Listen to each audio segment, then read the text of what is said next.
Baik, Assalamualaikum warahmatullahi wabarakatuh. Waalaikumsalam warahmatullahi Ya, wabarakatuh. ya, Ibu perkenalkan saya Dani, mahasiswa Universitas Muhammadiyah Surabaya dari Fakultas Ekonomi dan Bisnis. Nah, boleh perkenalkan Bu, namanya siapa? Kalau tahu? Nama saya Eni Susilawati.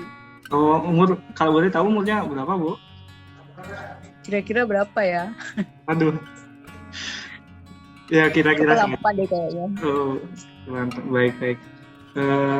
Berarti sudah ini ya generasi X ya? Masuk generasi X ya kalau gitu ya. Oke, oke. Kalau boleh tahu pekerjaannya Iya, sehari-hari apa, Bu?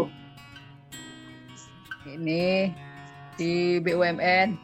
Oh, pegawai. Baik-baik. Mbak, ini saya mau bertanya tentang perilaku konsumen. Jadi, pertanyaan yang pertama, Bu, eh, apakah ada perbedaan ya gaya apa gaya konsumsi dari ibu mungkin apa namanya gaya konsumsi eh, seumurannya ibu dengan anak-anak yang milenial gitu Bu ya, ataukah Dengan anak sama saya aja gitu. gitu? Iya, atau dengan sama, Iya ataukah sama ada aja lah. gitu? Ada ya. Oh, baik-baik. Nah, kalau memang ada Bu, apa aja sih faktor-faktor yang membedakan atau yang berpengaruh dari gaya eh, berbelanja gitu, maksudnya dalam membeli produk Kalau atau saya, memakai sebuah jasa, kalau ibu sendiri ya? kalau saya kan biasanya kan ini lihat-lihat di HP kan, ada produk apa, mau baju, mau tas, mau sepatu. Cuma kalau saya lebih enaknya tuh belanjanya offline.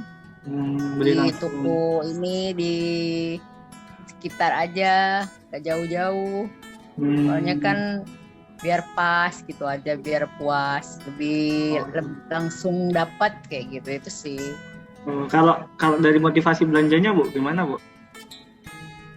Motivasi belanjanya. Iya, maksudnya kenapa harus membeli produk A misalnya gitu? Iya, otomatis kan barangnya misalnya bagus apa enggak, harganya cocok apa enggak.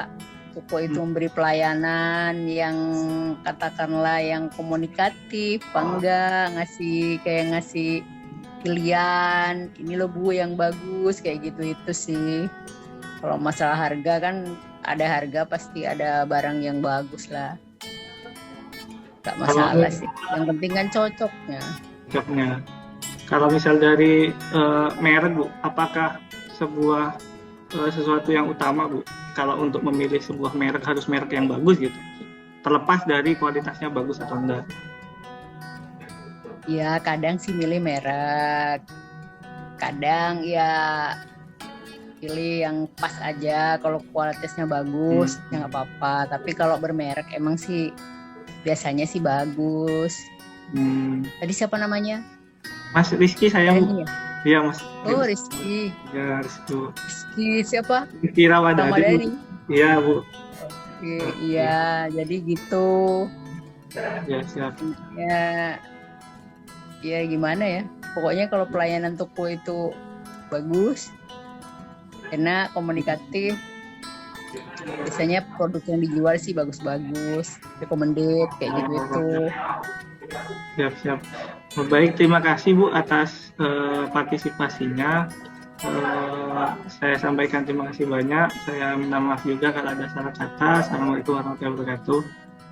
Waalaikumsalam warahmatullahi wabarakatuh. Sukses ya Ya, Rizky. terima kasih Bu. Ya, Assalamualaikum warahmatullahi wabarakatuh. Waalaikumsalam warahmatullahi wabarakatuh. Ya, perkenalkan saya Muhammad Rizky Ramadhani dari mahasiswa dari Universitas Muhammadiyah Surabaya, Fakultas Ekonomi dan Bisnis dari jurusan Manajemen. Nah, saya tujuannya ingin mewawancarai Mbak dalam maksud untuk mengetahui tentang perilaku konsumen. Maksudnya, kalau tahu namanya siapa ya? Nama saya Ernita, Umurnya? umur 25 tahun. Kalau boleh tahu pekerjaannya apa ya? Saya dokter gigi di salah satu puskesmas. Oh, baik. Mungkin saya langsung ke pertanyaannya ya, Mbak ya.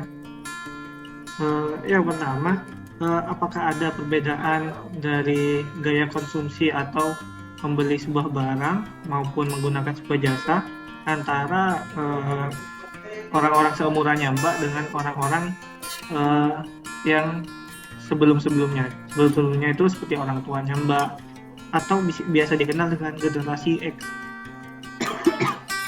ataukah malah nggak ada gitu? Kalau menurut saya sih ada.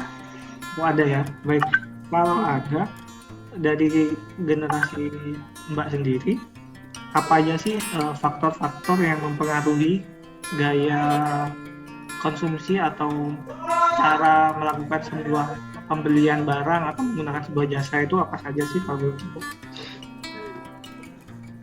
Kalau menurut saya faktor-faktor yang menyebabkan perbedaan antara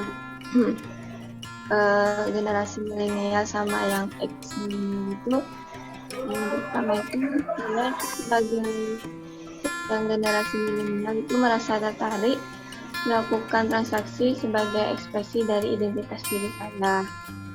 Terus yang kedua itu saya lebih memilih membelanjakan uang untuk sesuatu yang memperkaya diri.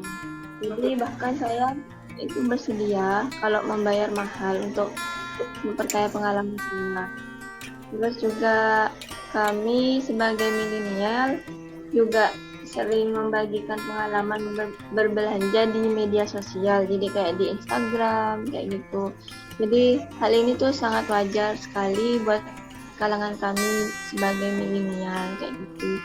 Terus juga yang keempat itu ini kami terbuka dengan merek baru, namun kami tidak begitu saja bersedia mencoba merek baru, jadi tanpa ada saran dari orang lain yang sudah pernah mencobanya.